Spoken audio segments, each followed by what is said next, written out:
Por que será que Deus permite que nós passemos pelo sofrimento?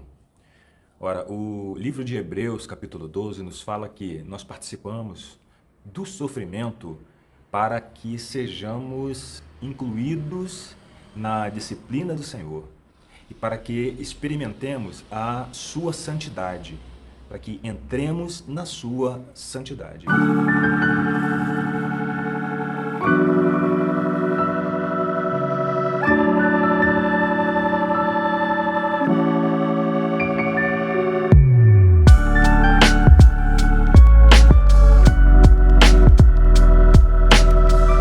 Qual o propósito disso tudo?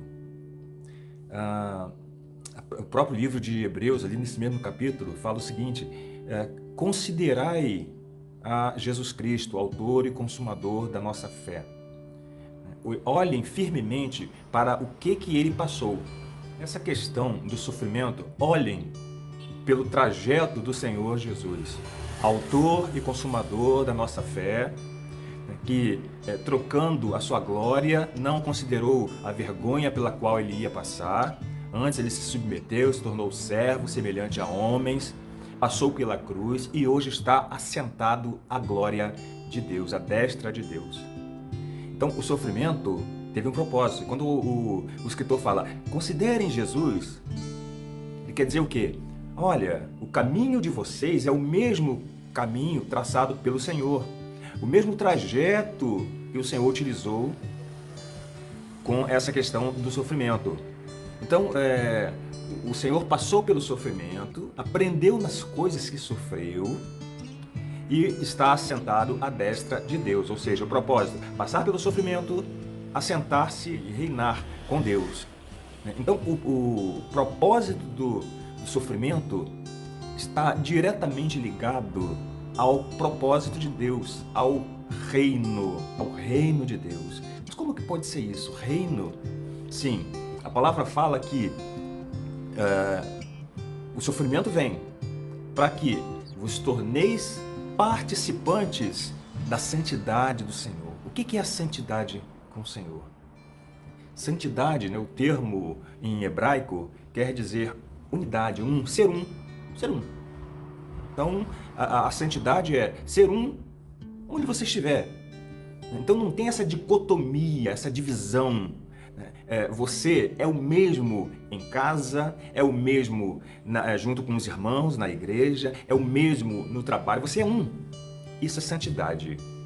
Então, o termo santidade, ele reporta a isso, se tornar um com o Senhor. Sede santos porque eu sou santo, diz o Senhor. Mas a santidade, ela é o ambiente do reino de Deus, do domínio de Deus. Mas por que a questão da disciplina? Por que a questão do sofrimento? Por que estaria relacionado ao reino de Deus? Ora, é muito simples. As pessoas, os príncipes, quando eles nascem, eles são amamentados pela sua mãe e logo a seguir, o que fazem? Eles são retirados do seio da sua mãe, são entregues a amas, né, que são chamados de aios, que são o quê? Aquelas pessoas que são responsáveis por ensinar essa criança. Existe um sofrimento aí, essa separação, tanto para a mãe quanto para a criança. Mas é necessário. Por quê? Porque esses aios, eles serão responsáveis para trazer disciplina à mente dessa criança, ensiná-la a ser rei, a pensar como rei, a agir como rei, a andar como rei, a falar como rei, a raciocinar como rei, a dormir como rei, a se levantar como rei. Então elas são ensinadas a agirem como membros da realeza, participantes da realeza. Então quando o escritor, quando o Espírito Santo fala que a disciplina vem para tornar-nos participantes da santidade do Senhor, o que isso quer dizer? Quer dizer que você passa pela disciplina, nós passamos pela disciplina, para que nos tornemos participantes do ambiente de reinado do Senhor. Nós somos herdeiros desse reino. Vinde, ó benditos do Pai, tomai posse do reino que vos está preparado desde antes da fundação do mundo. Preparado por herança. Mateus 25, versículo 34. Então, essa questão toda, né, da disciplina é para que nos tornemos participantes desse ambiente de governo, ambiente de reino, esse ambiente de mastorear, de reger, de governar as situações que estão ao nosso redor. Não só para nós, mas também, principalmente, para aqueles que estão ao nosso redor. E por que nós temos que passar pela disciplina? Por causa da filosofia de porco. A vida sem Deus é como a vida daquele rapaz que saiu da sua casa e foi usufruir, de acordo com seu próprio coração, a vida. E ele, num dado momento, passou a conviver com porcos, passou a andar com porcos, a se alegrar com porcos, a pensar como porco, sonhar como porco, comer como porco, dormir como um porco.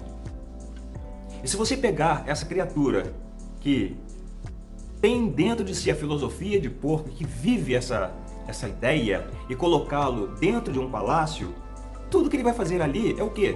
É porcaria, é sujeira. Então, para que se tire toda a imundície, toda a cultura de porco de dentro da pessoa, ela passa pelo sofrimento. Para quê?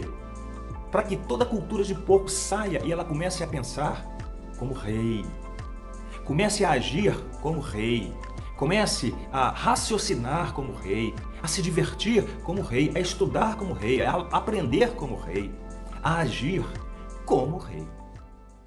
O Éden é um exemplo clássico, típico de como que isso funciona. No Éden, na viração do dia, Adão se encontrava com o Senhor, né? Tarde após tarde, e ali ele começava a conversar com o Senhor. O que você fez? Né? Eu hoje dei nome a alguns animais. Aquele ali, por exemplo, o que você chamou daquele dali? Ele ali, por causa desse pescoção, deu o nome de girafa. E esse outro aqui? Esse outro aí tem um nariz enorme, parece uma girafa, mas eu dei o nome dele de elefante, por causa dessa tromba que ele tem. Legal, um bom nome, bacana. E esse aqui? Esse aqui parece um cavalo, mas ele vive dentro d'água. Então eu peguei, ele deu o nome de hipopótamo, cavalo do rio. E assim ia Adão governando, estabelecendo a sua regência, né, o seu governo ali para o Senhor. Então ele tinha um controle sobre os animais, tinha um controle sobre as plantas, tinha um controle sobre as águas, tinha um controle sobre a temperatura, os ares, sobre tudo que se move na face da terra. Façamos o homem, a nossa imagem, conforme a nossa semelhança, que ele tenha domínio. Agora vejam só, né? Essa plantinha aqui, essa plantinha, essa folhinha pequenininha, é para ser controlada pelo homem. Mas o que muitas das vezes acontece é que o homem é controlado por essa plantinha. Quer ver um exemplo? Cocaína. O homem controlado por cocaína. Pessoas de altos níveis da sociedade controlados pela coca, uma folhinha. Tabaco. Pessoas que não conseguem raciocinar direito se não tiver tabaco, cigarro. Uvas. Pessoas que não conseguem raciocinar, viver se não tomarem um gole de álcool. Pessoas que são controladas pelas plantas e se julgam inteligentes. O propósito desse sofrimento é para quê? Para que esse domínio de coisas sobre o homem seja extirpado, ele passe a exercer esse domínio, como Adão fazia na época do Éden. Aliás, a palavra Éden, né, ela é formada por 5 traços assim, porque o linguajar, né, hebraico é formado por traços e, né, sinais, e essa palavra Éden, ela é formada por 5 traços, e cada traço desse quer dizer, tem um significado. O primeiro traço quer dizer o quê? Lugar. Lugar. O segundo traço, momento. O terceiro traço, presença. O quarto traço, porta aberta. E o quinto traço, deleite. Então, o Éden não é um lugar físico que as pessoas ficam procurando. Ah, achei o Éden ali, tá perto da Mesopotâmia. Então, o Éden é um ambiente, é um lugar, num dado momento, em que você tem uma porta aberta para se deleitar na presença de Deus.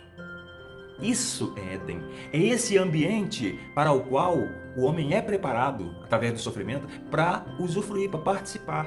Participar e ser olha aí, santidade com Deus, como Adão era. O pecado tirou o homem desse ambiente, dessa santidade. E o Senhor retorna o homem para esse propósito original, ou seja, exercer o governo, a regência, ser rei aqui nesta terra para o Senhor. E isso inclui reinar nas coisas que afetam a Ele e nas coisas que estão ao seu redor, para as pessoas usufruírem do quê? Dos princípios do reino, das leis do reino dos céus, do governo dos céus, dos valores dos céus, da moral dos céus, da cultura dos céus, das soluções dos céus, da cidadania dos céus, a cidadania que está não aqui na terra, mas a cidadania celestial, como disse Paulo, a vossa cidadania está nos céus. Então, não se entristeça por causa do sofrimento. Pelo contrário, utilize ele para se conhecer e pergunte ao Senhor: Senhor, por que eu estou passando para isso? Para quê? O que o Senhor quer tirar de impureza dentro de mim para que eu pense como um filho teu, porque só filhos herdam, e para que eu exerça esse domínio como rei e sacerdote aqui nessa terra.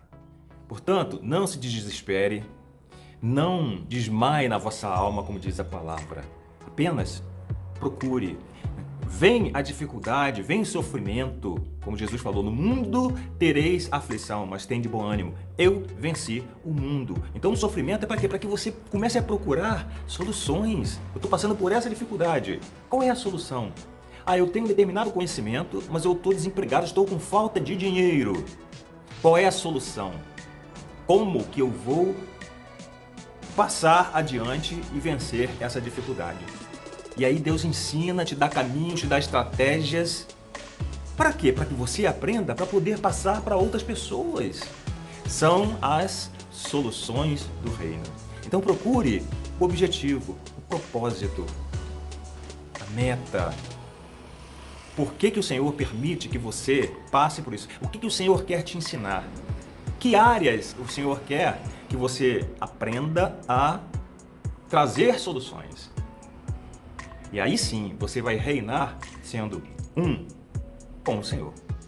Que o Senhor realmente abra o seu coração, seu ouvido, sua vista, para você poder enxergar essas coisas, extirpar essas coisas e ser com o Senhor.